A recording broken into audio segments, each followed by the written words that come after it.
যেমন রাসূল সাল্লাল্লাহু আলাইহি সাল্লাম সানার স্থানে পড়তেন, ওয়াজ্জাহতু ওয়াজহিয়া লিল্লাযী ফাতারাস সামাওয়াতি ওয়াল আরদ হানিফা ওয়া মা আনা মিনাল মুশরিকিন।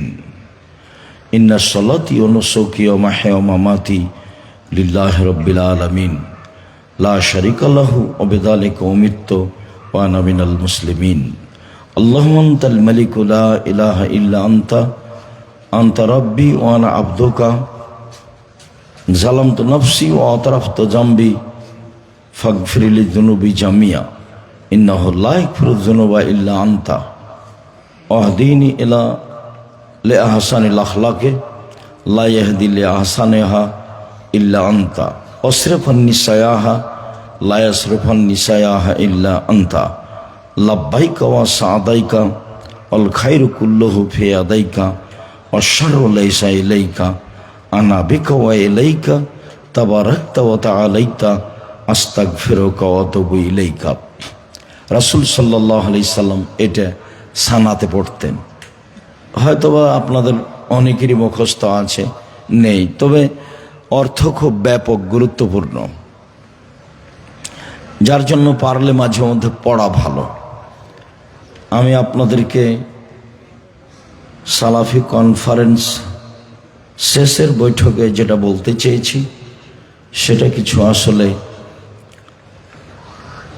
করণীয়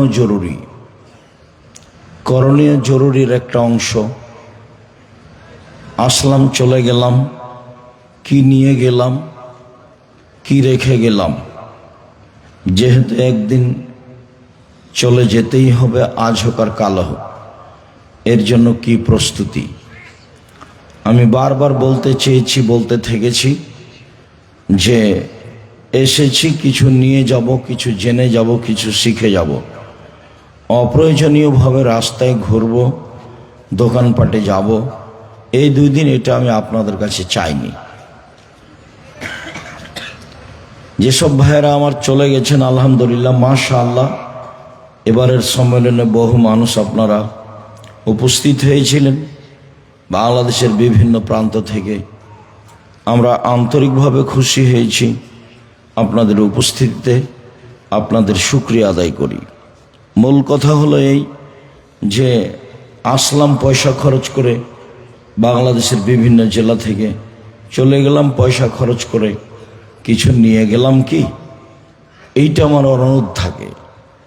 নিয়ে যাওয়ার কারণেই আমি বলে থাকি যে অযথা দোকানপাটে ঘুরবেন না, অযথা সময়টা নষ্ট করবেন না। আল্লাহর অশেষ রহমত, প্রায় 50 বিঘার উপরে জামিয়া সালাফে, এইটা মহিলা পুরুষ সহ, যেটা রূপগঞ্জ জামিয়া সালাফিয়া ঢাকা, ওটা প্রায় 100 বিঘা জমির উপরে। আল্লাহর একটা অশেষ বড় নিয়ামত, আল্লাহর একটা বড় দয়া। এখানে এসে সুবিধা ভোগ করবেন, খাওয়া, থাকা, সালাত, নিয়ম নীতি, পেশাব পায়খানা।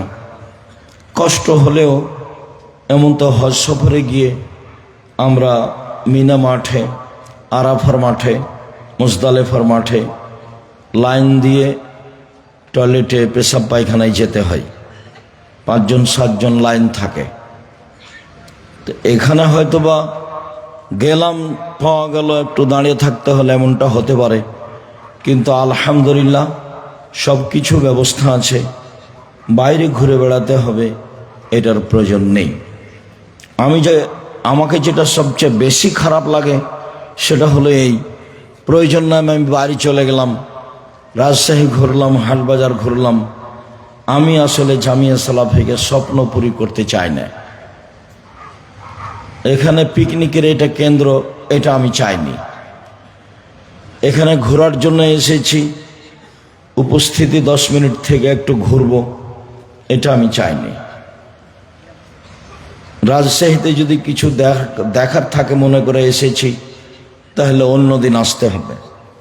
আমি আপনার চেয়েছি, যেহেতু আমাদের বিষয়ভিত্তিক বক্তব্য হয় এবং যারা বক্তব্য দেন তারা না দেখে, না জেনে, না বুঝে কেউ বক্তব্য দেয় না। বলা আছে শক্তভাবে, কেউ কারো বিরুদ্ধে কথা বলতে পাবে না, কেউ কারো মান সম্মান নিয়ে কথা বলতে পাবে না। মান সম্মান নিয়ে রাসূল সাল্লাল্লাহু আলাইহি ওয়াসাল্লাম কোনোদিন কথা বলেননি, কারো বিরুদ্ধে তিনি কথা বলা প্রয়োজন মনে করেননি। তিনি জানতেন যে একবারে খাঁটি মুনাফিক, তারপরেও তিনি তাকে বের করে দেননি। এইটা তার অভ্যাসের বাইরে ছিল।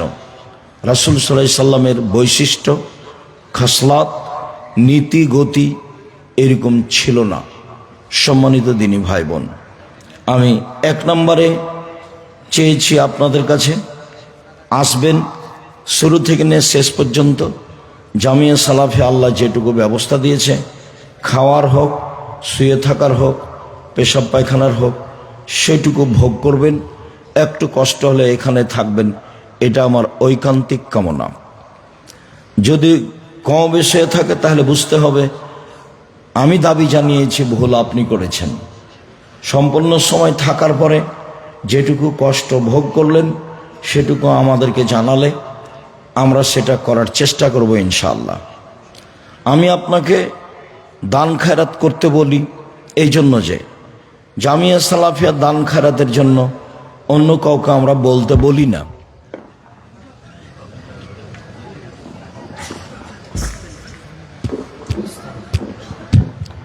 আমরা অন্য কাউকে বলতে বলি না, সবসময় আমি বলে থাকি। দেশে বিদেশে যেখানেই যাই আমি জামিয়া সালাফিকে সাথে নিয়ে যাই। জামিয়া সালাফের ভালোবাসায় নিজেকে বিলীন করেছি বলে আমার মনে হয়।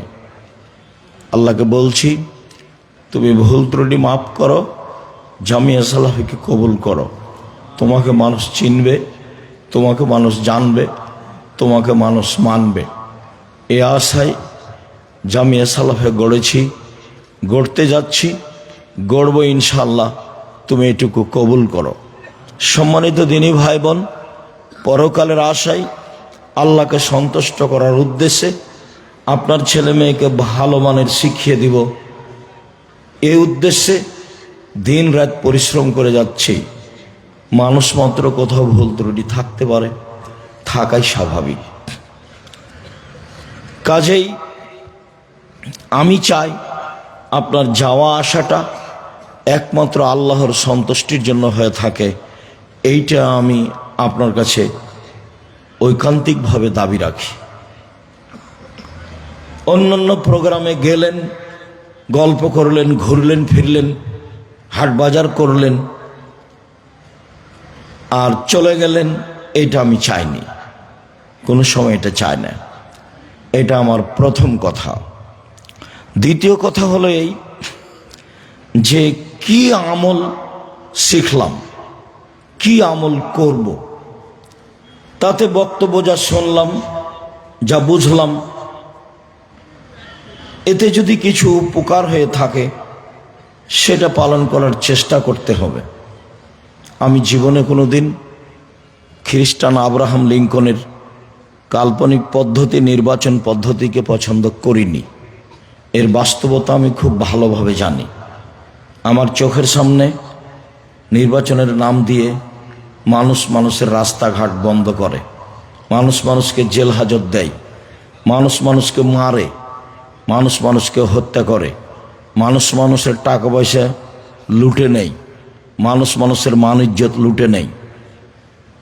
কত ধরনের অন্যায় আছে, সর্ব ধরনের অন্যায় মানুষ লিপ্ত হয়। একজন আর একজনের সব সময় মুখামুখি শত্রুতায় থাকে। আসলে যারা এই নির্বাচন পদ্ধতি তৈরি করেছে তারা এগুলা আমাদের উপরে চাপিয়ে দিয়ে তারা ফিরিয়ে আছে। আমার অনুমান যে আব্দুল্লাহ যখন বক্তব্য দিচ্ছিল গত রাতের আগের রাতে, তখন মোটামুটি ভালোই বুঝেছি ঘটনা কি, এমন কেন হচ্ছে, এমন কেন হচ্ছে। এটাই তো তারা চাচ্ছে, যার কারণে হচ্ছে।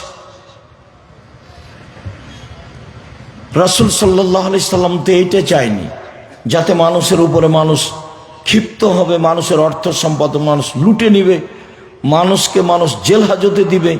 এটা তো রাসূল সাল্লাল্লাহু আলাইহি সাল্লাম চাননি। এটা তো শিষ্টাচার নয়, এটা তো আদব কায়দা নয়।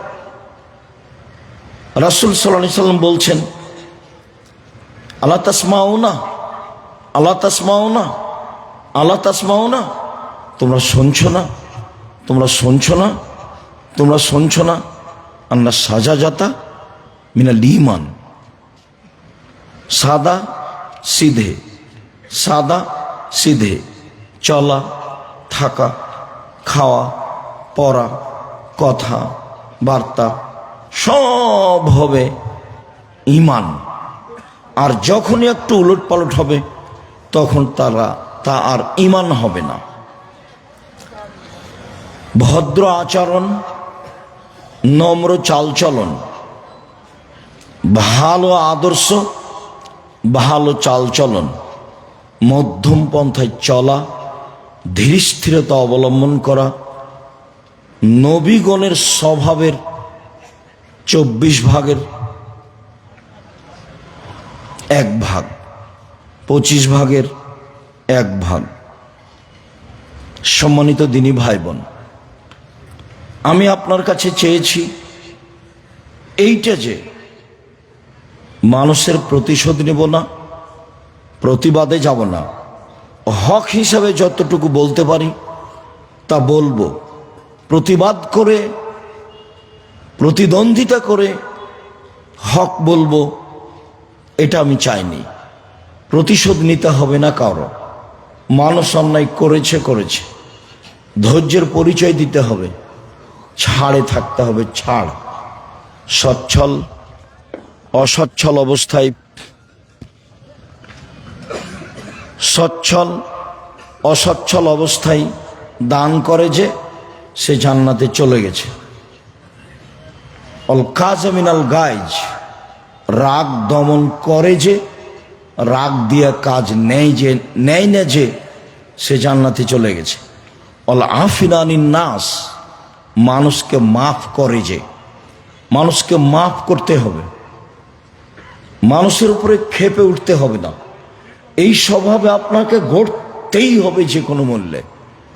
ছেলে মেয়ে, আহাল পরিবার, দেশবাসী, গ্রামবাসী, এলাকাবাসী, প্রতিশোধ নিতে হবে না। সচ্ছল অসচ্ছল অবস্থায় দান করতে হবে, রাগ দমিয়ে চলতে হবে, মানুষকে ছাড় দিতে হবে, মাফ করে দিতে হবে। আল্লাহ তাআলা এই 3টাকে জান্নাতের মাধ্যম হিসাবে উল্লেখ করেছেন। আমি দ্বিতীয় যেটা বলতে চেয়েছি সেটা হলো এইটা যে প্রতিশোধ নিব না, ছাড় দিয়ে যাব, মাফ করে দিয়ে যাব। শিষ্টাচারে 1 নম্বরে থাকার চেষ্টা করব, জরুরি প্রয়োজন ছাড়া।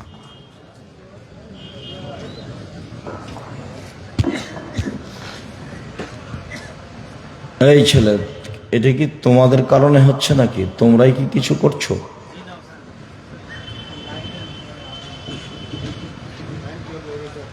সম্মানিত দিনী ভাই বোন, অবশ্যই ছাড় দিতে হবে, প্রতিশোধ নিতে হবে না। এইটাতে থাকার জন্য আমি আপনাকে অনুরোধ জানাচ্ছি, এই জন্য যে ভালো চাল চলনের নেকি বিচারের মাঠে নেকির পাল্লায় সবচেয়ে ভারী নেকি হবে। হজের নেকি যত ভারী, ভালো চাল চলনের নেকি তার চেয়ে 1,00,000 গুণ বেশি ভারী। উমরার নেকি যত ভারী, ভালো চাল চলনের নেকি তার চেয়ে 1,00,000 গুণ বেশি ভারী। সালাত, সিয়াম, জিকির আজকার, তাসবিহ তাহলিল, এসব নেকির যত ভারী, এর ওজন যত, ভালো চাল চলনের নেকি তার চেয়ে 1000 গুণ বেশি ভারী। মানুষের পাপ নেকি বিচারের মাঠে ওজন হবে মর্মে আমি অনুরোধ জানিয়েছি যে এখান থেকে নিয়ে যাব ভালো চাল চলন। প্রতিবেশী, দেশবাসী, আত্মীয় স্বজন কারোর সাথে মন্দ আচরণে জীবিকা নির্বাহ করতে রাজি নই। কারোর সাথে খারাপ আচরণ করে 1 দিন 1 ঘন্টা বাঁচতে রাজি নই। জুলুম করে, মানুষের উপর অন্যায় বিচার করে, মানুষের বদনাম গীবাত করে মানুষের মান সম্মান নষ্ট করে একদিন 1 ঘন্টা বাঁচতে রাজি নই। আল্লাহ রসুল বিদায় হজে অনেক কথা বলেছেন, তার একটা কথা বলেছেন, দেখো মানুষের মান সম্মান হচ্ছে কাবা ঘরের মান সম্মানের মতো, দেখো মানুষের মান সম্মান হচ্ছে হজের দিনের মতো, দেখো মানুষের মান সম্মান হচ্ছে মক্কা শহরের মতো। মানুষের মান সম্মান রক্ষা করার চেষ্টা করো, জাহেলিয়াতকে ভেঙে দিতে হবে। কুল্লু আমরিন মিন জাহেলিয়া, জাহেলিয়াতের যুগে যত অপছন্দ নোংরা নীতি ছিল পুরুষ নারী মিলে সবকে আমি পায়ের নিচে রেখে দিলাম। এই ভাষণ রাসূল সাল্লাল্লাহু আলাইহি ওয়াসাল্লাম বিদায় হজে দিলেন। আমি দ্বিতীয় চেয়েছি, অবশ্যই আপনি ছাড় দিয়ে মন্দ আচরণ ত্যাগ করে যে কয়েকদিন বেঁচে থাকবেন, বেঁচে থাকার চেষ্টা করবেন, আমার জরুরি অনুরোধ। 3, আপনার ছেলে মেয়ের উপরে জাতি নির্ভর করছে। আপনি আর আমি যেভাবে ছেলে মেয়ে মানুষ করতে চেয়েছি, এইটা দিয়ে জাতি রক্ষা হবে না। বাংলাদেশের ছেলে মেয়েরা শিক্ষা অর্জন করে ঠাকুরের গান বলে, ওমা তোমার আকাশ তোমার বাতাস।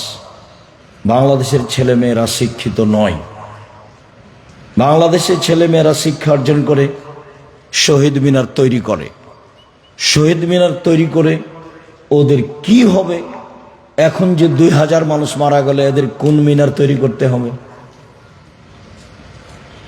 শহীদ মিনার যদি তৈরি করতাম তাহলে সাইয়্যিদুশ শুহাদা হামজা ইবনে আব্দুল মুত্তালিব একবারে আদম থেকে নিয়ে কিয়ামত পর্যন্ত যত মানুষ শহীদ হয়েছে, যত মানুষ শহীদ হচ্ছে, যত হবে কিয়ামত পর্যন্ত, সবার চেয়ে দামি মানুষ হলেন হামজা ইবনে আব্দুল মুত্তালিব। শহীদ হিসাবে শহীদ মিনার তৈরি করলে তারই শহীদ মিনার তৈরি করতাম।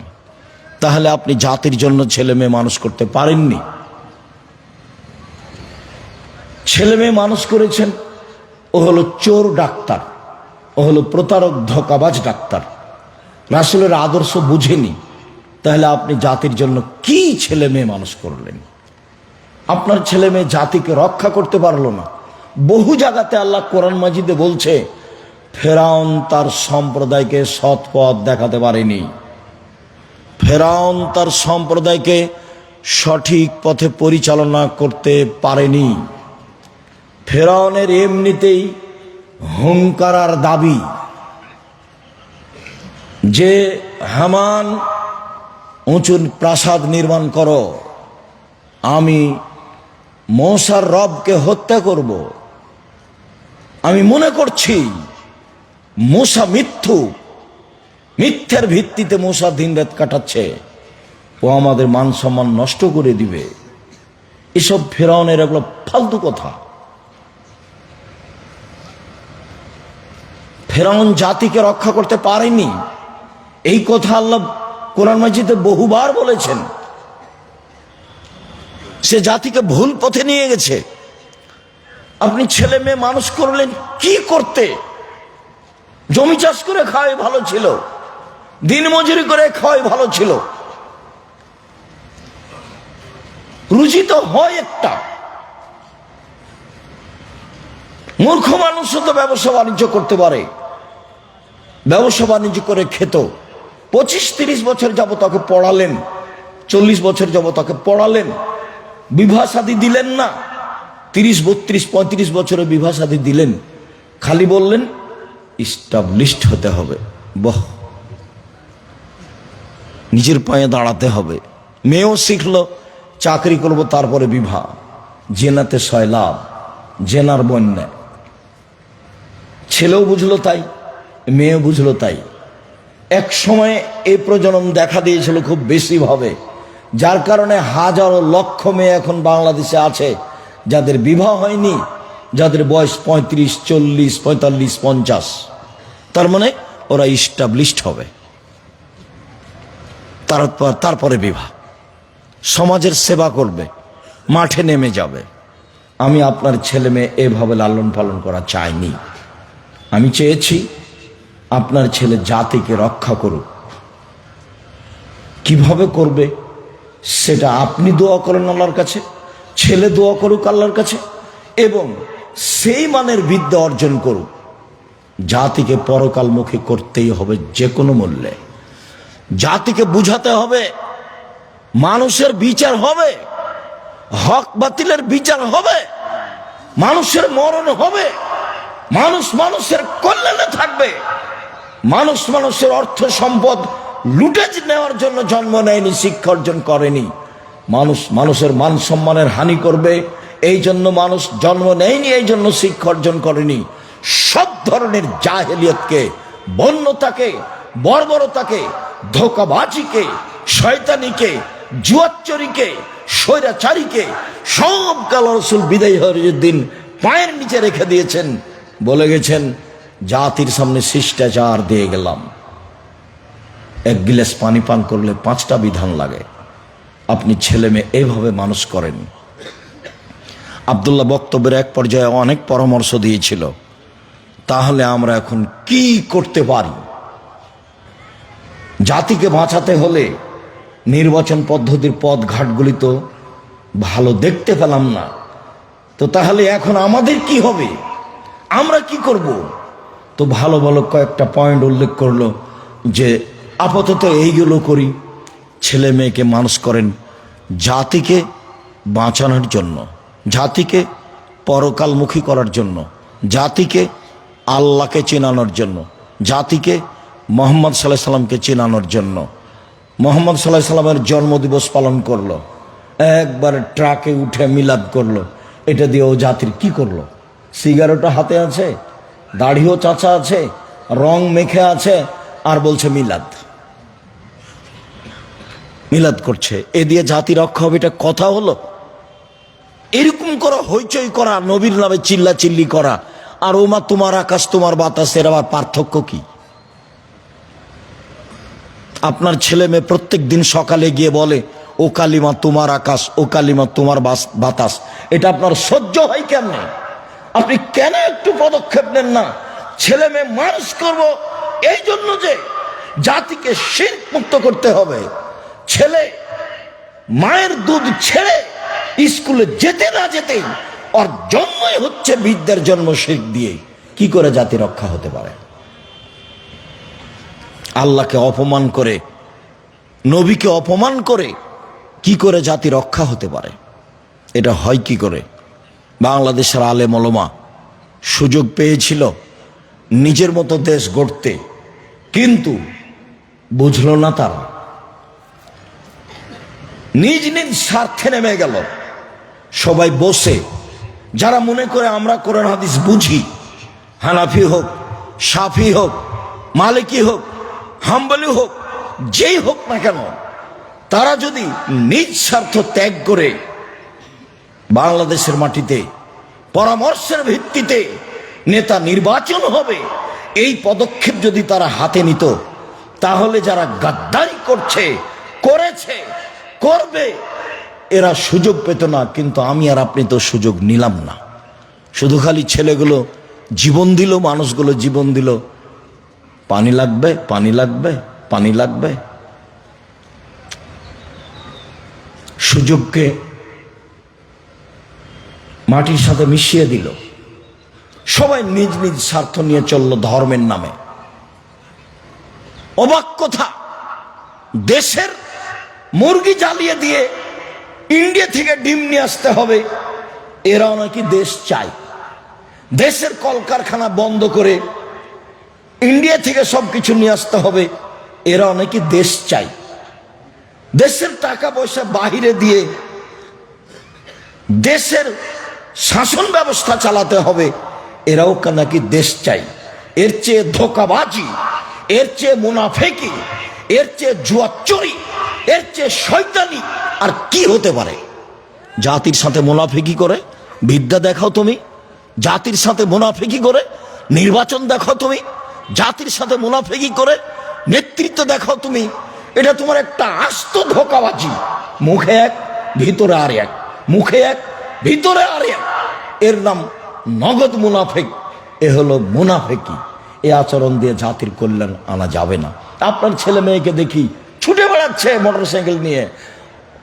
তোমার আমাদের নেতার চরিত্র ফুলের মতো পবিত্র, আপনার ছেলে মেয়ে তো দৌড়ে বেড়াই, এখনো বেড়াচ্ছে মোটরসাইকেলে ঘুরে বেড়াচ্ছে। ও কি করতে পারে জাতির? কি করতে পারে ও জাতির? ও কিছুই করতে পারে না জাতির। জাতির অর্থ সম্পদ লুটে খাবে। এই জন্য আপনি ছেলে মেয়ে মানুষ করেছেন। দুঃখিত, এটা চাইনি। মানুষ হিসাবে বুঝে চেষ্টা চালিয়ে যাচ্ছি।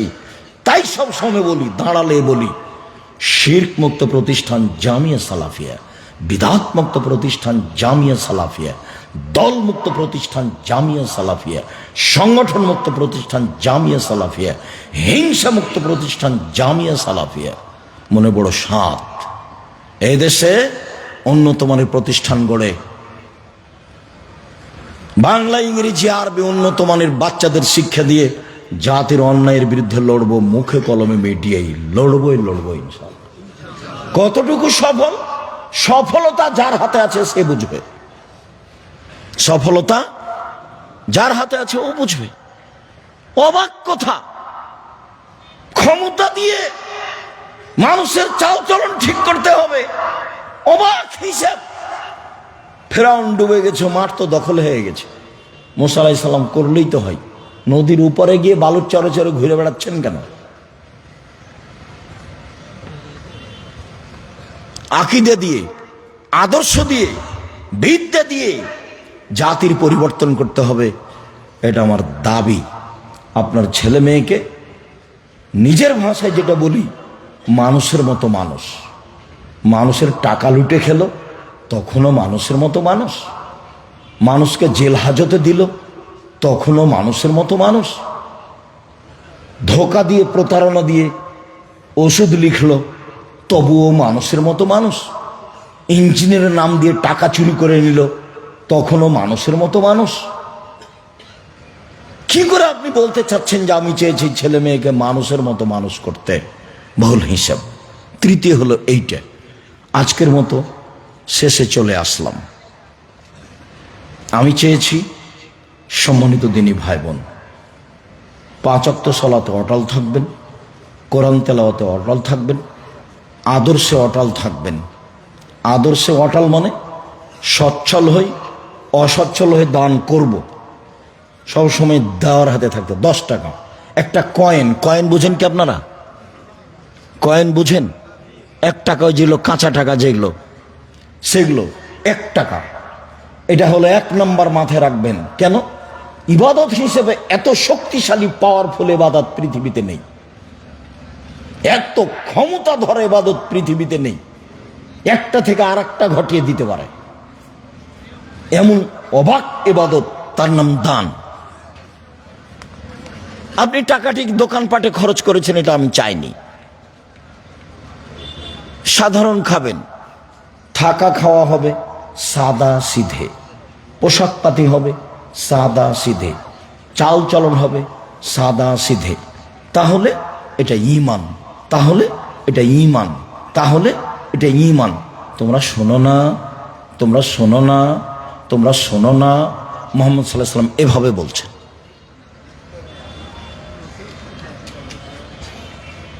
5 ওয়াক্ত সালাতে অটল, কোরআন তেলাওয়াতে অটল। আড্ডা পিটা চিরদিনের জন্য হারাম। দোকানপাটে, রাস্তাঘাটে মোবাইল নিয়ে সময় কাটানো চিরদিনের জন্য হারাম। সম্মানিত দিনী ভাই বোন, ছেলে মেয়েকে যে কোনো মূল্যে আদর্শ করতেই হবে, পরকালমুখী করতেই হবে। আপনার ছেলে মেয়ে জাতিকে পরকালমুখী করবে, জাতিকে আল্লাহকে চিনাবে, জাতিকে নবীকে চিনাবে, জাতিকে পরকালকে চিনাবে, জাতিকে ভাগ্যকে বিশ্বাস করাবে। আলেম ওলামা নেমে গেছে ওই করোনাতে। করোনা আমাকে ধরবে কিনা পৃথিবী সৃষ্টির 50,000 বছর পূর্বে লেখা আছে। আর মৌলানা সাহেব বলছে যে একজন মৌলানা আর একজন মৌলানাকে এ সরকারি আইন মেনে চলে, খুব ভালো মানুষ। কি সরকারি আইন? 3 ফুট পর পর দাঁড়াতে হবে মসজিদে। তা বলছে ও খারাপ মানুষ। আমাকে বলছে সবচেয়ে ভালো মানুষ, তা বলছে ও খারাপ মানুষ। কে বলেছে? আর যদি একদিনও কাবা ঘরে পায়ে পা না মিলিয়ে দাঁড়াই, তবু এটাই নীতি, নবীর নীতি কিয়ামত পর্যন্ত পরিবর্তন করা যাবে না। মানুষের নীতির 5 পয়সা দাম নেই। কার নীতি চালু রাখতে হবে সব সময়?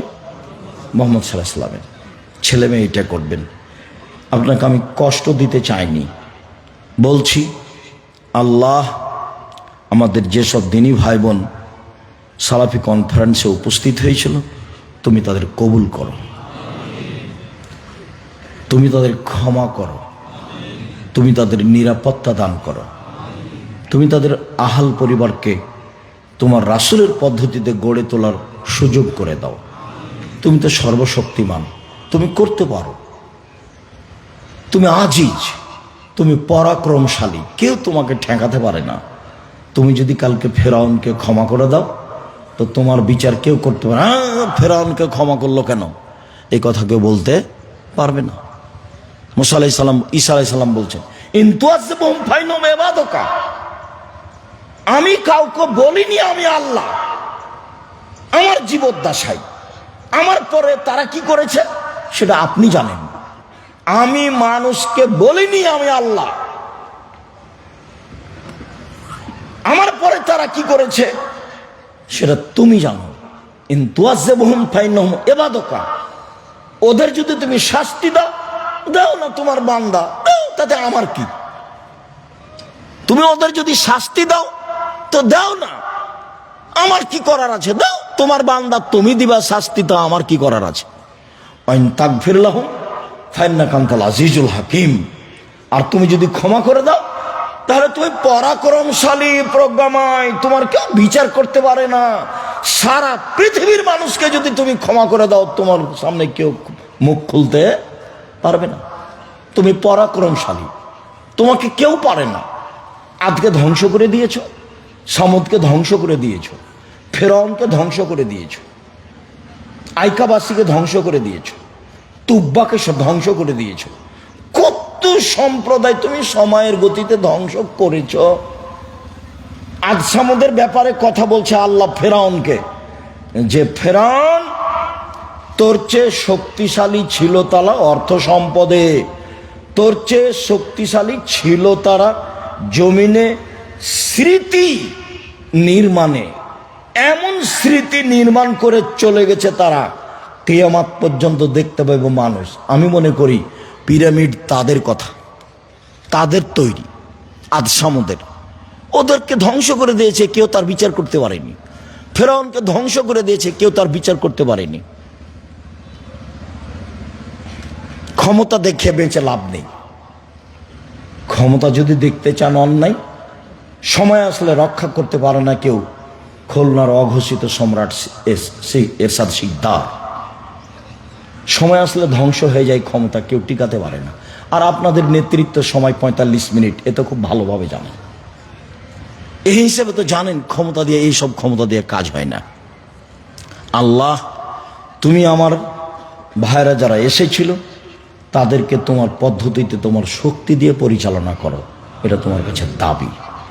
তারা যে উদ্দেশ্যে এসেছিল, কোনো জায়গাতে ভুল ত্রুটি থাকলে তুমি মাফ করে দাও, আর যাতে তাদের কল্যাণ আছে সেটা তুমি করে দাও। তুমি করতে পারো আল্লাহ, তুমি সর্বশক্তিমান। আমাদের ছেলেরা, শিক্ষক মণ্ডলীরা যারা আমাদের এই সালাফি কনফারেন্স লক্ষ্যে জীবন বাজি রেখে পরিশ্রম করে এসেছে, তুমি তাদের কবুল করো। আমাদের ছেলেরা অনেক কষ্ট করে গ্যালারি নানান কিছু তৈরি করেছে, দেখলেও আপনাকে ভালো লাগবে। কালকে তাদের যেগুলি অল্প সময়ের উপস্থিতি ছিল তা আপনার কাছে ভালো লেগেছে বলে আমরা মনে করি। আমরা মানুষ হিসাবে চেষ্টা চালিয়ে যাচ্ছি। আল্লাহ, তুমি আমাদের ছাত্র শিক্ষককে কবুল করো, তাদেরকে মানুষের মতো মানুষ করো, তাদেরকে এমনভাবে আলেম তৈরি করো তারা যেন জাতির কল্যাণে থাকতে পারে, তারা যেন জাতিকে পরকালমুখী করতে পারে, তারা যেন জাতিকে আল্লাহকে চিনাতে পারে। এটা তুমি করে দাও, তুমি করতে পারো। আল্লাহ, যারা প্রশাসনে রয়েছে, সহযোগিতা করেছে, তুমি তাদেরকে কবুল করো, তাদেরকে পরকালমুখী করো, তাদের আহাল পরিবারকে তুমি কবুল করো। আল্লাহ, আমরা যারা বিভিন্ন জায়গা থেকে এসেছি, তোমাকে সন্তুষ্ট করার জন্য এসেছি। যদি কোনো জায়গাতে ভুল ত্রুটি হয়েও থাকে তাহলে মানুষ হিসাবে বলছি, তুমি আমাদের মাফ করো, তুমি আমাদের ক্ষমা করো। আমাদের যারা মারা গেছে দিনী ভাই বোন, তুমি তাদের কবরের শাস্তি মাফ করো, তুমি তাদের কবরকে প্রশস্ত করো, তুমি তাদের কবরকে আলোকিত করো। যারা আমরা অসুস্থ বাড়িতে হাসপাতালে, তুমি তাদের সেবা দান করো, আরোগ্য দান করো। যারা আমরা বেঁচে আছি, তুমি তাদেরকে তোমার রাসূলের পদ্ধতি অনুযায়ী চলার তৌফিক দান করো। তুমি আমাদের জামিয়া সালাফে কবুল করো। তুমি সর্বশক্তিমান, তুমি করতে পারো। দিনকে যেমন দিন বলি, রাত বলি না, রাতকে যেমন রাত বলি, দিন বলি না, এগুলো তুমি করতে পারো। তুমি সর্বোচ্চ ক্ষমতার অধিকারী, এটা অন্তরে দৃঢ় বিশ্বাস করে সরিষার সমপরিমাণ সন্দেহ পোষণ না করে তোমাকে লা শারিক ঘোষণা দিয়ে, কাদির ঘোষণা দিয়ে, আজিজ ঘোষণা দিয়ে তোমার দরবারে বলছি, জামিয়া সালাফে কবুল করো, আমাদের কবুল করো, আমাদের ছেলে মেয়েকে কবুল করো, জাতিকে কবুল করো। তোমার রহমতের অভাব নেই। তুমি রহমত দিয়ে, দয়া দিয়ে আমাদের ঢেকে আমাদেরকে পরকালমুখী করো, আমাদের প্রতি সন্তুষ্ট হও। তোমার দরবারে জোরালো দাবি, দাওয়া, দোয়া রেখে আজকের সম্মেলনের সালাফি কনফারেন্সের শেষ কথা এখানেই শেষ করলাম। সুবহানাকাল্লাহু ওয়া বিহামদিকা আশহাদু আল্লা ইলাহা ইল্লা আনতা আস্তাগফিরুকা ওয়া আতুবু ইলাইক। আসসালামু আলাইকুম ওয়া রাহমাতুল্লাহ।